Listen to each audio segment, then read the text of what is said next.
नमस्कार मित्रांनो, मी आकाश पवार. स्वागत आहे आपलं द स्काय मराठीवरती.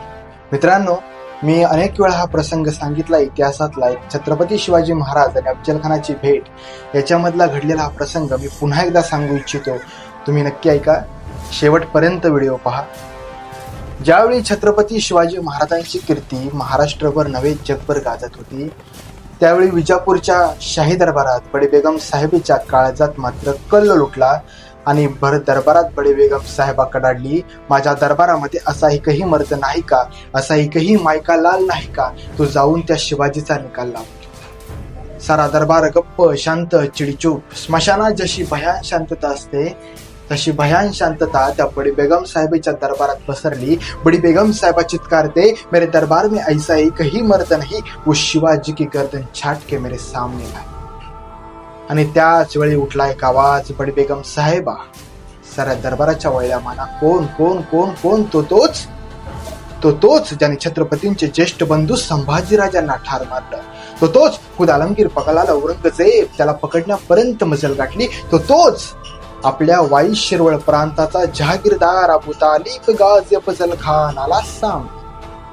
बडी बेगम साहेबा शिवाजीला जिंदा या मुर्दा आपके सामने पेश करतो. आणि बघता बघता बडी बेगम साहेबा उठली. खा, हमें नाज है खान. बघता बघता 40,000ची फौज घेऊन खान तुटून पडला महाराष्ट्रावर. आता काय होईल? शिवाजी खानाला गिळणार की खान शिवाजींना? अहो काळे खुळमला काय घडेल आता? शिवाजी राजा आहेत त्यावेळी राजगडावर. खान सगळं जिंकत निघाला, इकडे किल्ले कब्जात करत निघालाय. पण खानाला काय कळना, मी या शिवाजीचा गड घेतला, किल्ला घेतला, प्राण प्रदेश गावं घेतली, पण हा शिवाजी राजा माझ्या समोर लढायला का तयार येईना? राजांना माहित होतं खान मोठे शस्त्र सैन्य घेऊन आलाय. खानासमोर उघड्या मैदानात लढणं म्हणजे मृत्यूला मगरमिठी मारणं. राजे तयार नव्हते. मग खान वैतागला, संतापला, शेपटी आपटत कडाडला. शोधा या शिवाजीचा जीव. कशात आहे शिवाजीचा जीव? लागली माणसं कामाला. कशात शिवाजींचा जीव आहे तरी कशात? खान साहेब, सापडला शिवाजीचा जीव, सापडला. शिवाजीचा जीव गडात नाही, किल्ल्यात नाही, प्रांता प्रदेश गावात नाही. या शिवाजींचा जीव आहे तो इथल्या रयते. जगाच्या पाठीवरचा पहिला राजा आहे, त्याचा जीव खुर्चीत नाही, पदात नाही. या राजाचा जीव आहे तो इथल्या रयतेत. मग खानाला ते समजलं. मग खानानं त्याच जीवाला छाळायला सुरुवात केली. गावाच्या गावं जाळली, खुल्याम कत्तली केल्या, आक्रोश किंकाळ्या, रक्ताची मुर्द्यांची काच आणि प्रेतांच्या रास नुसती. कल्लोळ उठला व्याकुळतेचा. राजा घाईवरला. मग तो राज्य कुणासाठी? रयतेसाठीच ना. मग माझी रयतच वाचत नसेल तर माझं राज्य वाचून उपयोग काय? मग राजांनी राजगड सोडला. राजे आले प्रतापगडावर. आता प्रतापगड का निवडला महाराजांनी? ते शेजारी थंड हवेचं ठिकाण महाबळेश्वर आहे म्हणून नाही, ते अलीकडं पलीकडं मंत्र्यांचं जरा बरं असतं. म्हणजे दिल्लीत काय झालं, मुंबईत काय वाजलं, चलो महाबळेश्वर. म्हणजे ते चिंतन मंथन बैठक परिषद शिबिरात तिकडच. आता असं काय झालंय का? अफजल खान आलाय, खान चालून आलाय, राजांना टेन्शन आलंय, ब्लड प्रेशर वाढले म्हणून थंड हवेच्या ठिकाणी गेलेत का महाराज? नाही. महाराजांनी प्रतापगड निवडण्यामागचं कारण एकच. प्रतापगड म्हणजे मोठा चकोट किल्ला. इतका बिकट निघंदाट वाटांचा, गर्द वानराईचा, भयान डोंगरदरी कडकपर्यंतचा. इतका वारं सुद्धा शिरत नाही. अनेकदा का वारात शिरलं तर ते पुन्हा बाहेर पडत नाही. अहो सूर्याची किरणं जमिनीला कधी दिसलीच नाहीत. प्रकाशाची बातच सोडा, रात्रीचा तर सवालच नाही. अहो पाखरही जिथं जायला घाबरतात. तो घनदाट बिकट प्रतापगड. राजांनी प्रतापगड जवळ केला. खानाने जाणलं, वैतागला खान. मोठी घरी झरी चाळ टाकली आहे शिवाजी. कारण त्याला माहितीये प्रतापगड काय चीज आहे.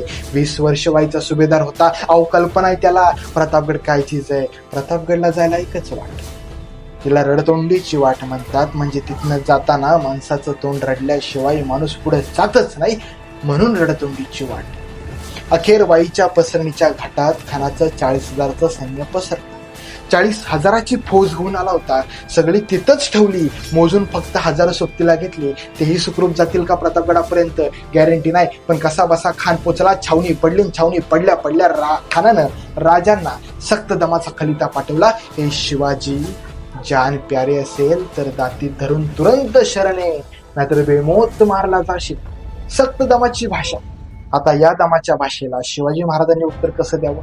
हे खाना तुला बघूनच घेतो, ठेवतच नाही, तुला आता मारूनच टाकतो, अशा भाषेत नाही. राजांकडे सर्वात मोठं शस्त्र होतं जीभ. जीभ नावाचं. म्हणजे राजे चालता चालता एखाद्याच्या खांद्यावर हात टाकतात, हात टाकल्या टाकल्या त्याच्या कानात 4 शब्द सोडतात.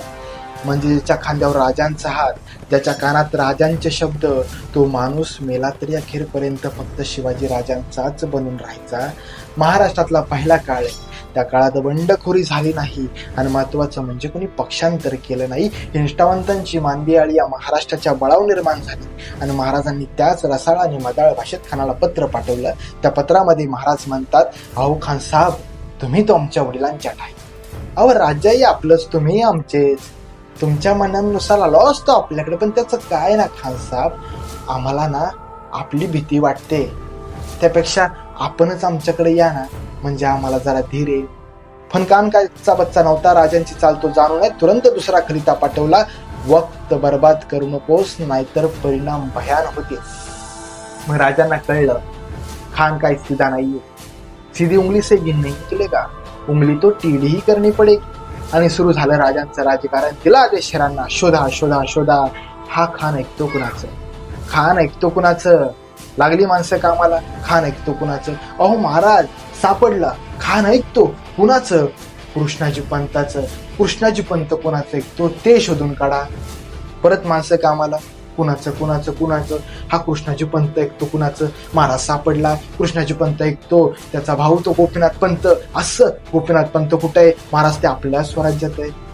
मग महाराजांनी गोपीनाथ पंताला सांगितलं, गोपीनाथ तेवढा खान गडावर आला पाहिजे. गोपीनाथ कृष्णाजींच्या कानाला लागला आणि कृष्णाजी खानाला म्हणतोय, खान साहब आप तो बड़े बहादुर, ए शिवाजी तो बच्चा, अब खुद जाइए मिलने बड़प्पन होगा, आपका क्या भक्ति हो. हा खान साहब, शिवाजी तो बच्चा, खुद जाइए मिलने बड़प्पन होगा आपका. ऐसा तो ठीक है, बताते जा शिवाजी राजे को मार रहे म्हणते. अहो सहज झालं बघा, आपण रस्त्यानं चाललोय. रस्त्यानं चालता चालता आपल्या डोक्यात एवढा राग आहे, समोरच्याला मारूनच टाकायचं, जिवंतच ठेवायचं नाही, एवढ्या रागात चाललो असताना समोरून आपल्या एक अत्यंत आवडीची व्यक्ती येते. मग त्याच्याकडे बघण्याच्या नादात आपण कुठं चाललो असतो तेच समजत नाही. राजांनी बी तेच केलं. खानाला काय आवडतं? खानाला आवडत होतं रेशमी वस्त्रांचा हिरे माणिके जरवलेला, सोन्याच्या अपाटले लूट केलेला, लावण्य खने ऐश्वर्य संपन्न शानदार शाम्याना खानासाठी उभारला महाराजांनी. खानानं बघितलं, वाव बहुत खूप. कुर्ता बावरला, खाली आला, विसरून गेला महाराजांना म्हणायचं. मग महाराजांनी अफजल खानाच्या भेटीच्या वेळी सोबत कोण घेतला होता? सोबत घेतला होता जिवामाला. जिवामाला का? दांडपट्टा चालवतो, पण तोच का? समोर त्याच्यासारखा दांडपट्टा चालवणारा सैद बंडा आहे म्हणून घेतलाय जिवामाला. पण अजून कोण घेतला होता? संभाजी गावची कोंढाळकर. आता कोंढाळकर कशाला? हत्तीसारखा धिप्पाड आहे, हो पण तोच का? समोर अफजल खान पण तसाच आहे.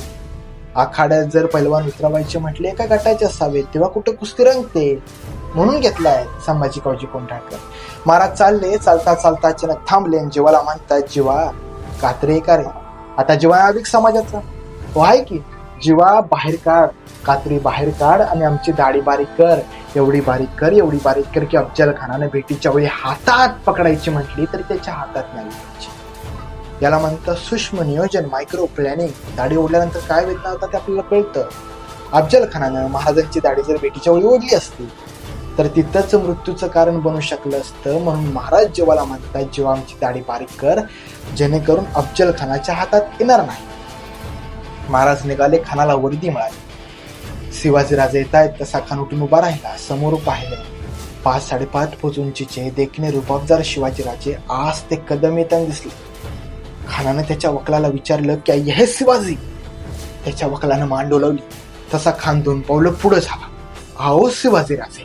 गळाभेटीसाठी राजे पुढे गेले. खानाच्या मिठीत गेले. दाब पडला, जोर वाढला, मिठ आवळली गेली. खानाची कट्यार राजांच्या मस्तकरोक्यावर अंगरक्यापर्यंत निसटली. दगा जाणवला, निघाली वागणक, गुपसली पोटात. दगा करत खान ओरडला. बेसावत कृष्णाजी भास्कर पुढे झाला. त्यानं महाराजांच्या मस्तकावर वार केला. या संधीचा फायदा घेऊन सैदबंडा पुढे झाला आणि महाराजांवर वार करणार त्या जीवा महालाच्या दाणपट्ट्यानं सैदबंडाचा हात वरच्यावर छाटला गेला आणि त्यास कडाडला होता जीवा म्हणून वाचला माझा शिवा. धन्यवाद.